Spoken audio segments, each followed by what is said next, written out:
Assalamualaikum warahmatullahi wabarakatuh. Perkenalkan, kami dari kelompok 1 pada mata kuliah Teori-Teori Filologi. Sebelumnya izin memperkenalkan diri. Nama saya Tina Yuliani dari jurusan Bahasa dan Sastra Arab semester 5 di kelas A. Dan tentunya saya tidak sendiri di sini. Saya ditemani rekan-rekan saya yang bernama Anissa Husnazkia, Didan Muhammad Hilman Ramdhani, Rangga Ferdiansyah, Ayu Arifani, dan Nur Hasana. Kami di sini akan menyampaikan materi tentang sepak terjang salah satu ulama, yaitu Syekh Nawawi Al-Bantani. Video ini dibuat untuk memenuhi tugas ujian akhir semester pada mata kuliah Teori-Teori Filologi dengan dosen pengampu Ibu Fika Hidayani M.Hum. Berikut ini poin-poin yang akan kami jelaskan ialah mengenai biografi dari Syekh Nawawi Al-Bantani, pendidikannya, pemikiran-pemikirannya, karya-karyanya, serta kontribusi Syekh Nawawi Al-Bantani terhadap dunia Islam. Syekh Nawawi Al-Bantani memiliki nama lengkap Abu Abdul Al-Muti Muhammad Nawawi Ibnu Umar Al-Tanara Al-Jawi Al-Bantani. Beliau dikenal dengan sebutan Muhammad Nawawi Al-Jawi Al-Bantani, dilahirkan di Kampung Tanara, Kecamatan Tirtayasa, Kabupaten Serang, Banten. Syekh Nawawi Al-Bantani merupakan salah satu ulama besar Nusantara yang banyak berjasa dalam perkembangan ajaran Islam melalui aktivitas dakwah dan pemikiran yang mendunia.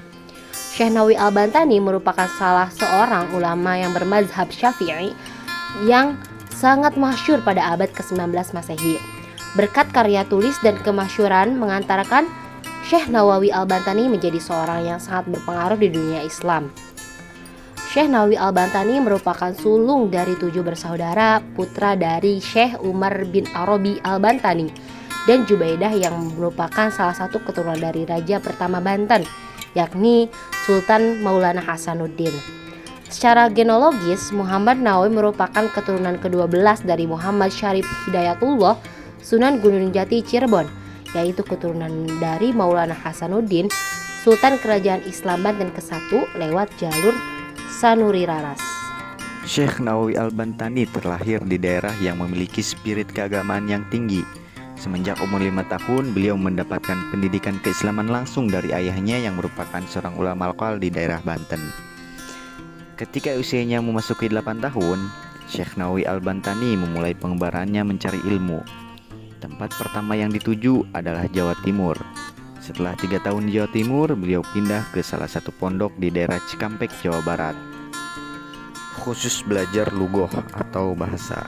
Syekh Nawawi Al-Bantani adalah ulama yang haus akan ilmu pengetahuan. Setelah belajar kepada orang tuanya sendiri dan beberapa ulama di Jawa, dalam usianya yang relatif muda, yaitu 15 tahun, beliau bersama kedua saudaranya yaitu Tamimi dan Ahmad berangkat ke Mekah untuk menunaikan ibadah haji. Syekh Nawawi Al-Bantani bermukim di Mekah selama 3 tahun. Setelah itu, beliau kembali ke Tanara dan mencoba mengembangkan ilmu yang didapatnya.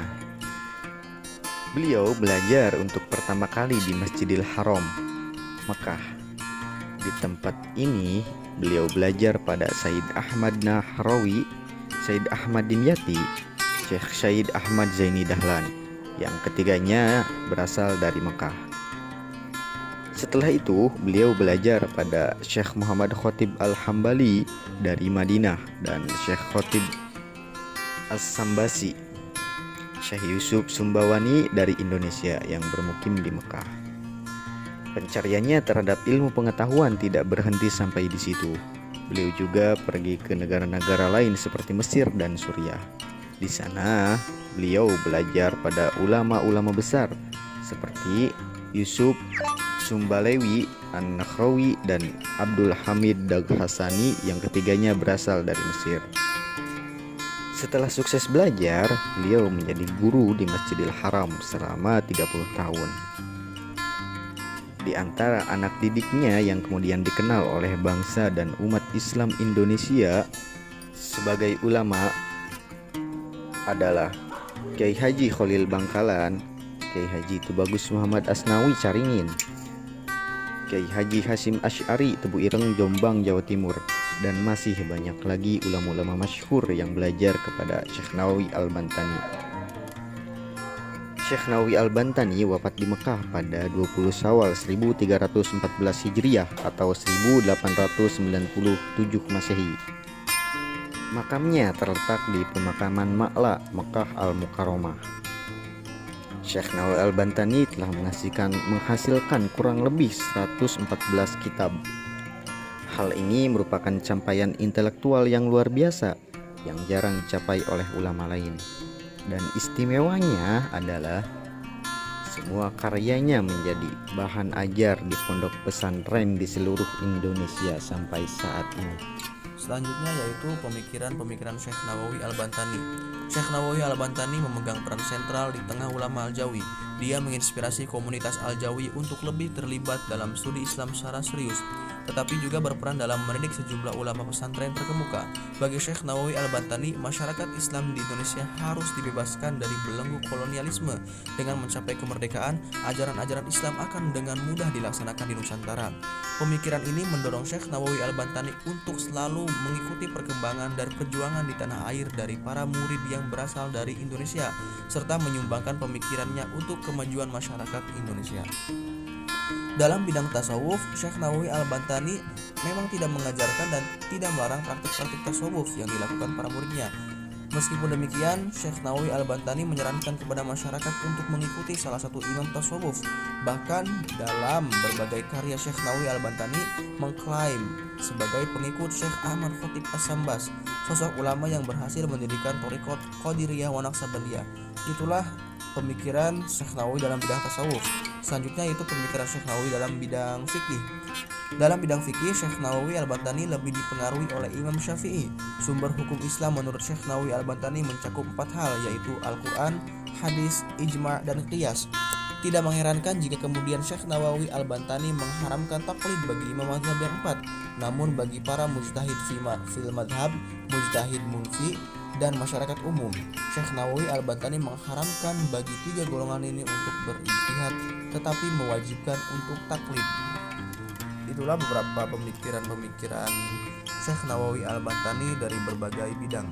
Karya-karya Syekh Nawawi Al-Bantani terdiri dari berbagai disiplin keilmuan seperti ilmu tafsir, tasawuf dan akhlak, fikih dan tauhid, dan lain sebagainya.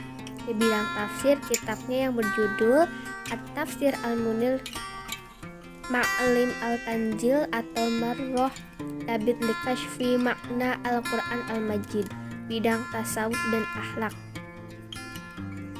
yaitu karyanya yang berjudul Nihaya Az-Zain fi Irsyad Al-Muqtadiin, Misbah Az-Zalam atau Nur Az-Zalam, Qomi At-Tughyan, Bidayah Al-Hidayah, Salalim Al-Fudala. Di bidang fikih atau hukum Islam yang berjudul Nihaya Al-Zain fi Irsyad Al-Muqtadiin, Qut Al-Habib Al-Gharib, Taushih La Fat Al-Qarib Al-Mujib, Mirqah Su'ud At-Tasdiq, Syarah Sulam Al-Munajat, Kashifah As-Saja fi Syarah Safinah An-Najah, Syarah Ar-Riyad Al-Badi'ah bi As-Simar Al-Yani'ah, Syarh Bahja Al-Wasail, dan Syarah Qu'ud Al-Lujain fi Bayan Hukuk Az-Zujain. Bidang tauhid, kitabnya yang berjudul Fat Al-Majid. Kontribusi terhadap Islam. Syekh Nawawi Al-Bantani telah berkontribusi banyak dalam mendakwahkan pesan-pesan ajaran Islam kepada umat Islam, baik itu di Nusantara ataupun di dunia. Dalam aktivitas kehidupan, Syekh Nawawi menggunakan untuk dakwah Islamiyah. Di Mekah, Syekh Nawawi Al-Bantani belajar dan kemudian mengajar para murid tentang pengetahuan agama Islam. Syekh Nawawi diakui sebagai seorang ulama ensiklopedia yang menguasai berbagai cabang dan disiplin ilmu. Hal ini dilakukan oleh Syekh Nawawi Al-Bantani dalam rangka kegiatan pendidikan dan mengajar guna mengembangkan dan menyiarkan agama Islam dengan kegiatan dakwah Islamiyah. Kegiatan ini dilakukan oleh Syekh Nawawi Al-Bantani sebagai metode berdakwah atau menyampaikan ajaran-ajaran Islam kepada murid-muridnya yang kebanyakan datang dari Nusantara. Kontribusi Syekh Nawawi Al-Bantani ini sangat terasa sampai sekarang, khususnya di kalangan pondok pesantren. Syekh Nawawi mampu menjadikan rujukan para pendiri dan perintis pesantren di Indonesia untuk mendalami ilmu-ilmu keislaman, seperti Ki Haji Holil Ibnu Abdul Latif Bangkalan, Ki Haji Hasyim Asy'ari Jombang, dan Ki Haji Asnawi Kudus. Artinya, kesinambungan keilmuan dan penyebaran Islam dalam tradisi keilmuan pesantren cukup penting dan sangat berperan penting. Syekh Nawawi Al-Bantani selain mengajar dan mendidik para murid yang datang kepadanya untuk menuntut ilmu secara langsung, beliau juga menggunakan waktu-waktunya untuk menulis atau mengarang buku-buku mengenai keislaman. Karya-karya Syekh Nawawi Al-Bantani merupakan warisan intelektual Islam yang sangat berharga bagi generasi sesudahnya. Karya-karya Syekh Nawawi Al-Bantani sampai sekarang masih tetap dikaji dan dijadikan referensi bagi banyak santri dan pelajar. Maka kiranya dapat ditarik kesimpulan bahwa Syekh Nawawi Al-Bantani adalah merupakan seorang ulama, tokoh dakwah atau rijal ad-dakwah yang cukup besar jasa-jasanya bagi pengembang dan penyiar dakwah Islamiyah baik di negeri asalnya Indonesia maupun di dunia Islam pada umumnya. Alhamdulillah, materi telah disampaikan dengan baik oleh para presentator. Saya ucapkan terima kasih kepada teman-teman yang telah menyimak video ini sampai selesai. Jangan lupa like, comment, and subscribe. Fi amanillah. Wassalamualaikum warahmatullahi wabarakatuh.